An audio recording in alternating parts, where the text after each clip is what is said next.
So this argument is definitely going to be hard to find the gap because one could argue for a few gaps. But do you see anything that jumps out to you? To switch from talking about obligation to then right. Yeah, that's a good mindset to be in. A lot of these answer choices, unfortunately, are going to have both of those terms in it, but Mhm. we're on the right track, certainly. So, what about If an entity has a right to certain treatment, we have an obligation to treat it that way. I think it would be why are they arguing that we have no obligation to cut down trees? What is their main point of reasoning for it? they're saying that trees are not the sort of things that can have rights. Exactly. So, think about A again there. If an entity has a right to certain treatment, we have an obligation to treat it that way. But we're saying that trees don't have that right. Exactly. So then do we care if an entity has a right to it? They're already conceding that trees don't have rights, is what they're saying, right? Yes. Mhm. So we know that it doesn't matter if they have a right to certain treatment or not because they don't have. Because trees isn't even in this. So what about B? I think I picked B when I was doing the test, but we don't know about any entity is pretty broad, I would say. We just know that trees don't have these rights. Do we care about any other entity than trees for the time being?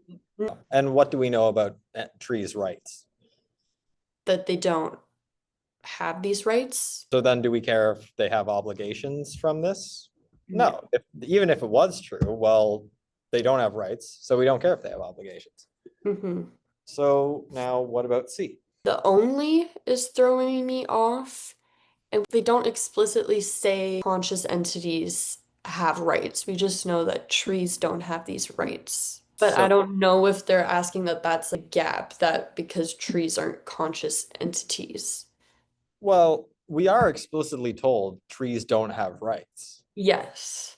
The gap will always be a gap between two things. It will never be, while they don't explain to us why trees don't have rights, they do explicitly tell us trees are not the sort of things that can have rights. So we can take that as at face value. Mhm.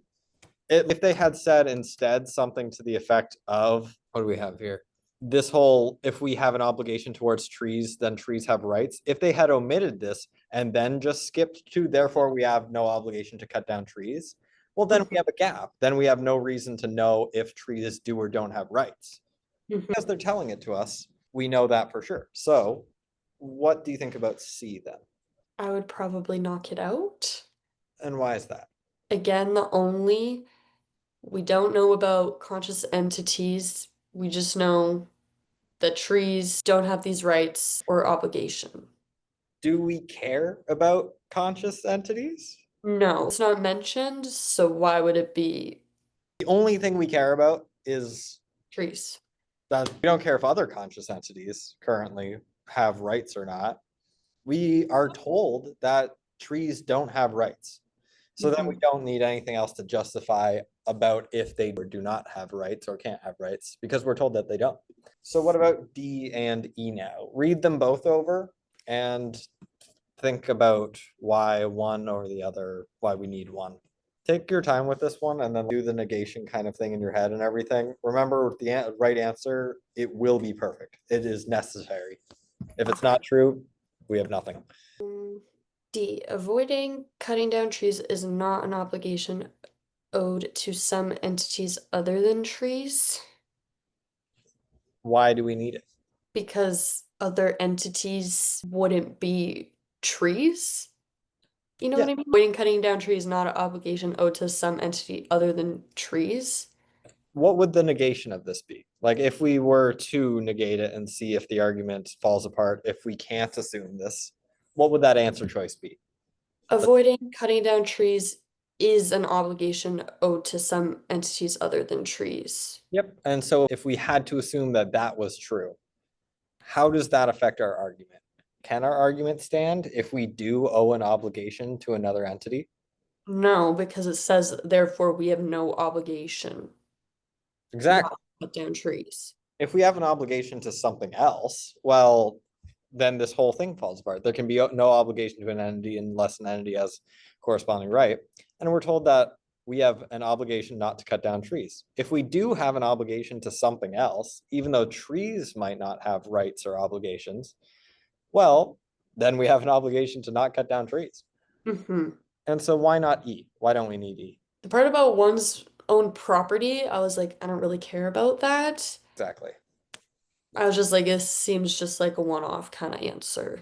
So we've landed on the right one there. The important lesson to take away from this is, contrary to most of the things that we've done throughout this entire time, you won't always be able to find the gap.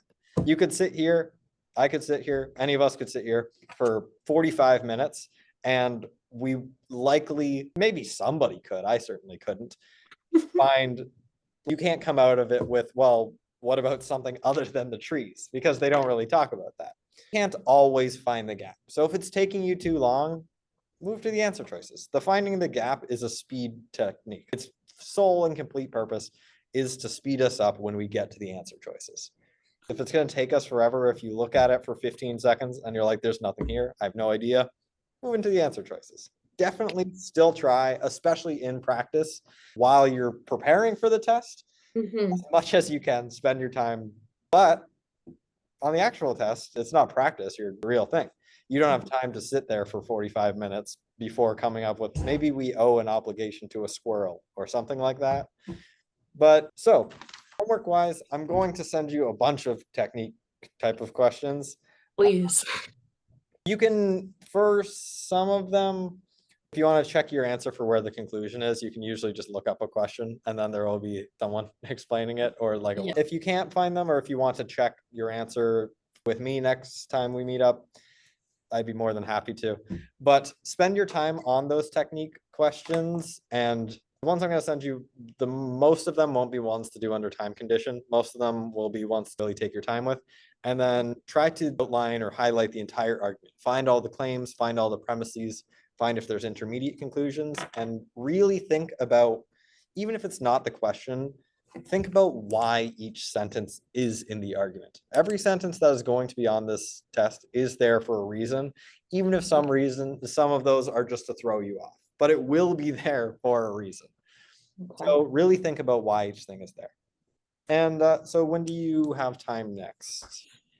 I know we originally had Sunday, which I still could do. I'm a bit busy Friday and Saturday, so I don't know if I'll necessarily take a lot of time to be working on all these questions this weekend. So I You can don't do know if it some- Monday evening would be better or what day of the week is Monday? Is that the 17th or of the month? Is that the 17th? 16th, 17th? What time are you free on that, on the 17th? 17th, that's a Monday. I'll be free. I work, but I should be free like that 4:45, 5. I'll send you, and I think that's for 5 should be good then. Perfect. 5 your time. So I'll send you that. I'll send you the homework either tonight or tomorrow morning.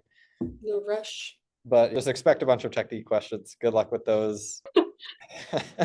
Well, I'll see you then. Thank you so much. See you then. See you. Bye. Have a good weekend. Bye.